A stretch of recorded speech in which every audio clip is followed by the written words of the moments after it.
দালাল চক্র সক্রিয় হয়ে ওঠায় ভারতমালা প্রকল্পের ন্যায্য পাওনা থেকে বঞ্চিত হচ্ছেন কাঠিগড়ার জনগণ। এমনই অভিযোগ করে আজ বিক্ষোভ প্রদর্শন করেন বঞ্চিতরা।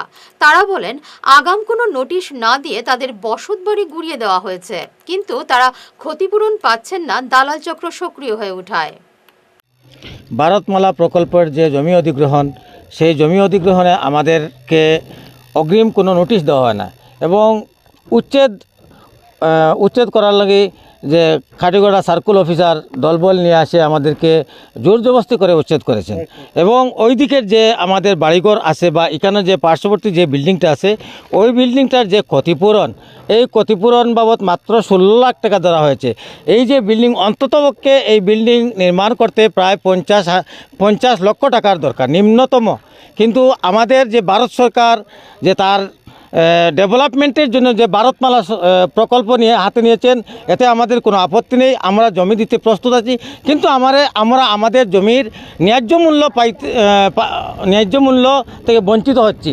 আমরা আমাদের ন্যায্য মূল্য যখন পাবো তখনই সরকারকে আমরা ধন্যবাদ জানাবো। কিন্তু এখন আমরা সরকারকে মুর্দাবাদ জানাইতেছি এই কারণে, যেহেতু আমরা আমাদের জমি পিতৃ সম্পত্তি যেটা আমরা পেয়েছি সেটা আমাদেরকে সরকার জোর জবরদস্তি করে দখল করিতেছে। কিন্তু আমরা আমাদের যে ন্যায্য মূল্য, সেই ন্যায্য মূল্য হইতে বঞ্চিত হইতেছি।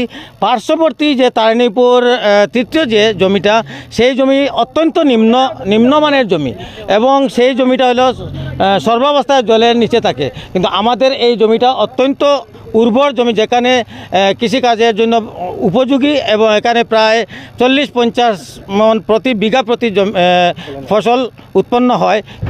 আমাদের কি বলে বিল্ডিংটা জমিনের তো দেওয়া হয়েছে না কি বলে বিল্ডিংটা যেটা আছে ওইটারও পয়সা 16 লাখ টাকা ওটার ডাবল করা হতেছে, যেটা সিস্টেম হিসাবে আমাদেরকে 4 টাইমস বা টুয়াইস কম্পেনসেশন দেওয়ার কথা। লেকিন ওটার হিসাবে কোন বিল্ডিং 16 লাখ টাকাতে হবে, এরকম তো নাই না। আমরা পেটিশন করছি, লেকিন ওটার কোনো জবাব দেওয়া হয়েছে না। আর পরেও আমার বাবা, আমরা এখানে থাকি না, বাবা শিলং কাজ করেন।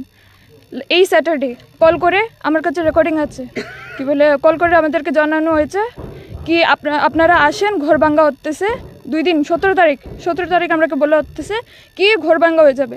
এই হিসাবে নেক্সট ডে সানডে ছিল, বাবা যেরকম তেরকম করে লিভ অ্যাপ্লিকেশন ওনার কলিগকে দিয়া আমরা নেক্সট দিন কোনো টিকিট নাই, একটা টিকিট যেরকম তেরকম করে উনি আসছেন, পরে আমরা আসছি। এরকম যদি আমরাকে থ্রেটেন করা হতেছে কি 2 দিন পরে আপনাদের ঘর ভাঙ্গা হয়ে যাবে, আমরা কি করে ওটা করবো? বাবার লাইফ টাইমের কামাই আমরা এখানে রাখা হচ্ছে।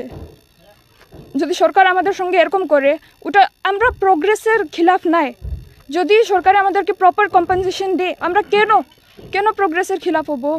লেকিন যদি সরকারে আমরাকে এমনি মারে রাখে দেয়, তা আমরা নিজের হকের জন্য, জাস্টিসের জন্য কেন আওয়াজ উঠাবো না?